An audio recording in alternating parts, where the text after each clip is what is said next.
Dios les bendiga, queridos hermanos. Feliz inicio de semana. Hoy lunes 28 de agosto. Es una bendición saludarlos, un gustazo en esta serie Encuentros con Jesús. Estamos en el día 11 de esta serie estudiando los hechos de Jesús, la vida de Jesús en el Evangelio de Mateo. Qué cosa tan más bonita. No hay nada más hermoso que hacer que estudiar la vida de nuestro Señor Jesucristo. Y estamos en el Evangelio de Mateo capítulo 9, el devocional de hoy se titula De la muerte a la vida. Hoy vamos a asistir a uno de los milagros más impresionantes de Jesucristo, que es literalmente traer de la muerte y dar vida nuevamente a una muchachita, a una niña de aproximadamente 12 años. Y vamos a entender lo que Dios quiere enseñarnos a través de esta hermosa historia. Básicamente que Él tiene poder para traer de la muerte a la vida. Él tiene el poder para resucitar nuestros sueños rotos. Él tiene poder para resucitar aquello que está muerto en nuestro corazón. Y algún día nos resucitará realmente aquellos que muramos si Cristo no viene antes. Así es que confiemos en su poder, que Él tiene poder para dar vida a lo que estaba muerto. Así es que vamos a Mateo 9, del 18 al 26, no sin antes orar. Gracias, hermoso, amado Señor. Te damos infinitas gracias por la vida que nos has dado, Señor. Porque efectivamente estábamos muertos en nuestros pecados, tú nos encontraste y nos diste vida. Permite, Señor, que este pasaje, que esta historia hermosa, nos diga algo el día de hoy, Señor, propicio, oportuno para nuestra circunstancia, cada quien en su lugar, cada quien según lo que necesita, Señor. Te lo pedimos en el nombre de Jesús. Amén. Vamos a Mateo 9, del 18 al 26, dice así la palabra de Dios. Mientras él les decía estas cosas, vino un hombre principal y se postró ante él, diciendo: Mi hija acaba de morir, mas ven y pon tu mano sobre ella y vivirá. Y se levantó Jesús y le siguió con sus discípulos. Y he aquí una mujer enferma de flujo de sangre desde hacía 12 años, se le acercó por detrás y tocó el borde de su manto, porque decía dentro de sí: Si tocare solamente su manto, seré salva. Pero Jesús, volviéndose y mirándola, dijo: Ten ánimo, hija, tu fe te ha salvado. Y la mujer fue salva desde aquella hora. Al entrar Jesús en la casa del principal, viendo a los que tocaban flautas y a la gente que hacía alboroto, les dijo: Apartaos, porque la niña no está muerta, sino duerme. Y se burlaban de él. Pero cuando la gente había sido echada afuera, entró y tomó de la mano a la niña, y ella se levantó, y se difundió la fama de esto por toda aquella tierra. Qué hermosa historia, y como les decía ayer, se trata de un sándwich. ¿A qué me refiero con un sándwich? Son dos historias entrelazadas, o más bien dos historias en las que una de esas historias está al principio y al final, y la segunda historia queda en medio como el jamón del sándwich. Estudiamos ayer el jamón del sándwich, la historia de la mujer enferma de flujo de sangre que Jesucristo sanó. Y el día de hoy vamos a estudiar la primera historia con la que empieza esta escena y que después termina. Y se trata de la historia de un principal, un hombre importante en la comunidad judía, un hombre de renombre, alguien con autoridad política, religiosa, social en aquella cultura, y que sin embargo viene y se inclina delante de Jesús. A pesar de ser alguien de clase alta, de renombre, de importancia, lo vemos postrado delante de Jesús. Y eso me parece importante destacar, mis queridos hermanos, porque de pronto vemos gente que por su soberbia, por su orgullo, se sienten mucho, se creen más importantes que los demás, a veces incluso más importantes que Dios mismo, y no están dispuestos a rendir su vida a Jesús. Pero déjame te digo algo, no importa quién seas, eres el más importante de la compañía, trabajas en el gobierno, tienes mucho dinero, tienes sangre azul, alcurnia, o eres del barrio, no acabaste ni la primaria, ¿sabes qué? Dios te ama igual. E igual necesitas rendirte a Cristo Jesús y postrarte delante de Él. De hecho, este sándwich nos muestra ese contraste. Por un lado nos muestra al principal al principal en la comunidad judía, a un hombre importante, a un hombre de autoridad política, religiosa, social. Y por el otro lado nos muestra a una mujer impura, enferma de flujo de sangre, que ni siquiera se atrevía a mirar a Jesús de frente. ¡Qué contraste! Pero Jesús los mira a los dos y ambos se rinden delante de Jesús. Ambos no con una fe perfecta, porque este principal no sé si estoy juzgando demasiado, pero podemos pensar que este hombre principal solamente vino a Jesús, solamente se rindió delante de Jesús cuando tuvo una necesidad, cuando su hija está a punto de morir o ya ha muerto. Hasta entonces se acercó a Jesús, como muchos de nosotros hacemos, ¿no? Solamente nos acercamos a Dios, solamente volvemos a Dios cuando tenemos necesidad. Mientras todo está bien, ya no vamos a la iglesia, ya no nos importa nada. Cuando nos está yendo mal, ahí sí vamos a pedirle mucho al Señor. No sé si me da la impresión de que este hombre fue así, pero sin importar eso, Cristo Jesús lo recibió. Y fue a atender su súplica. Y en el camino, cuando iba hacia su casa, pasó todo este asunto de la mujer. Y finalmente, cuando entré en la casa del principal, Jairo se nos cuenta en otro de los evangelios, ve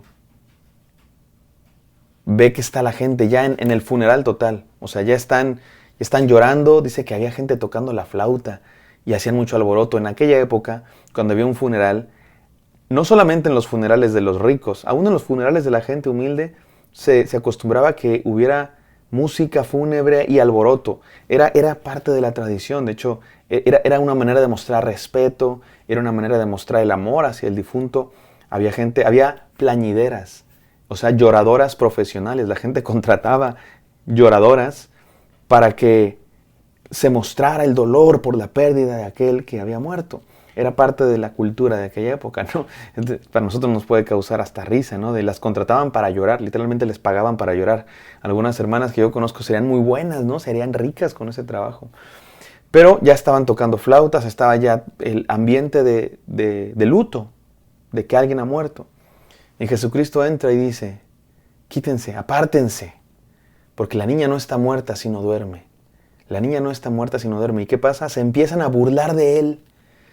No solamente se empiezan a burlar porque, oye, está muerta, ¿de qué me estás hablando? Ya está muerta, ya no respira, ya no late su corazón. ¿De qué hablas? Tanto entonces como hoy, la muerte se consideraba algo definitivo. No se revive a alguien que está muerto. Y Jesús dice, no está muerta, está viva, está durmiendo. Y se burlan de él. Pero también quizás se burlan de él porque algunos, sobre todo sus detractores, quizás decían, llegó tarde. Pudo sanar al paralítico, pudo sanar al siervo del centurión, a la mujer, pero no va a resucitar a una niña que está muerta.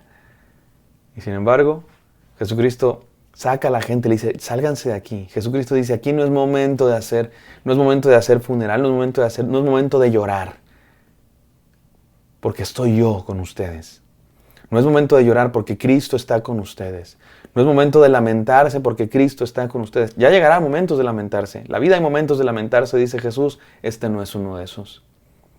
Me encanta que Jesús puede transformar un funeral en un momento de fiesta y de esperanza. Toma la mano de la niña. Recuerden, la niña está muerta. Se hubiera hecho inmundo, impuro Jesús tocar un cadáver. Pero al contrario, Jesús no se hizo impuro, más bien la niña recobró vida al ser tocada por Jesús, el dador de la vida. Y regresó a la vida esta muchacha, se levantó. Y se difundió la fama por toda aquella región. Qué hermosa historia, mis queridos hermanos. Déjenme ir a las enseñanzas. 3 enseñanzas que quiero decir.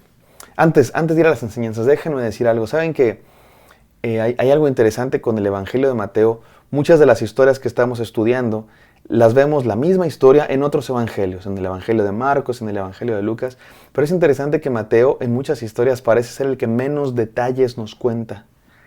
Es interesante y hay muchas explicaciones al respecto, pero una de ellas es que Mateo quiere que nos concentremos en el punto de la historia. Mateo no se anda con rodeos, Mateo no nos cuenta todos los detalles, Mateo es contador, ¿no? Es un tipo que tiene una mente quizá un poco más cuadrada, va al punto, va directo, no lo sé. Pero quiere que nos concentremos en una cosa. ¿Quién es Jesús y qué hace por nosotros? ¿Quién es este que se encuentra con nosotros? No es cualquiera, no es un maestro, no es un milagrero, no es un profeta ni siquiera. Es mucho más que eso. Es Dios con nosotros. 3 enseñanzas que quiero decir. Número 1, hay vida en Jesús a pesar de nuestras motivaciones. Ya vimos con la mujer enferma de flujo de sangre que no tenía una fe del todo perfecta. Algo de superstición había en ella. Y luego vemos con este principal de la comunidad judía, un hombre importante, No lo sé, probablemente buscaba a Jesús solamente cuando tenía una necesidad, como muchos de nosotros hacemos. Pero ¿sabes qué? Ambos hacen lo correcto, vienen a Jesús, aún con sus fallas, aún con sus malas doctrinas, aún con su superstición, aún incluso quizá con motivaciones equivocadas, pero buscaron a Cristo Jesús, pusieron su fe en Él. Este principal se postró delante de Jesús. Es bueno buscar a Jesús, mis queridos hermanos. Y hay vida en Él, aún a pesar de nuestros errores. Lo importante es quedarnos a su lado. No solo buscarlo cuando hay necesidad. Y si eres de los que solo lo busca cuando hay necesidad, gloria a Dios. Búscalo cuando tengas necesidad. Pero quédate ahí, aún cuando Él resuelva tu necesidad. No te vuelvas a ir. Número 2. Hay vida en Jesús sin importar nuestra condición social. ¿Eres gobernante, tienes mucho dinero o eres del barrio bajo? Hay vida en Jesús, porque Jesús no hace las distinciones que hacemos nosotros los seres humanos. Para Jesús toda vida es importante. Y toda vida Dios la ama, Jesucristo la ama y quiere sanar, quiere revivir aquello que está muerto en nosotros. Y por último, hay vida en Jesús a pesar de la misma muerte. Dice un dicho, ¿no? Todo tiene solución menos la muerte. Pues en Cristo Jesús hasta eso tiene solución. Mis queridos hermanos, ¿qué necesitamos que Cristo reviva en nosotros? ¿Qué necesitas que Jesús reviva? Te aseguro que Él puede. Sin importar tus fallas, sin importar tu condición, hay vida en Cristo Jesús. Confía en Él, mi hermano. Entrégate a Él, póstrate, ríndete delante de Él y quédate en Él. Si solo lo buscas cuando hay necesidad y ahora tienes necesidad, búscalo, pero no te apartes de Él. Y si no tienes necesidad y eres de los que a lo mejor ni siquiera pones tanta atención a los devocionales porque no tienes necesidad, hoy mismo es tiempo de arrepentirnos por solo buscar a Jesús cuando tenemos algún problema y decir, Jesús, hoy, aunque tengo todo lo que necesito, con más razón te busco y me rindo ante ti, porque en ti hay vida. Vamos a orar. Gracias, Señor, por este devocional que nos recuerda que en ti hay vida, que en ti hay poder, Señor, para echar fuera demonios, para sanar paralíticos, para calmar la tormenta y hasta para traer de la muerte a la vida, Dios mío, en este milagro impresionante. Te agradecemos, Señor, por eso. Creemos en ti, nos postramos delante de ti. En el nombre de Jesús, amén. Amén. Amén. Qué hermosa historia estudiamos hoy, mis hermanos. Espero que haya sido de bendición para ustedes. Me encantaría encontrarlos el día de mañana. Bendiciones.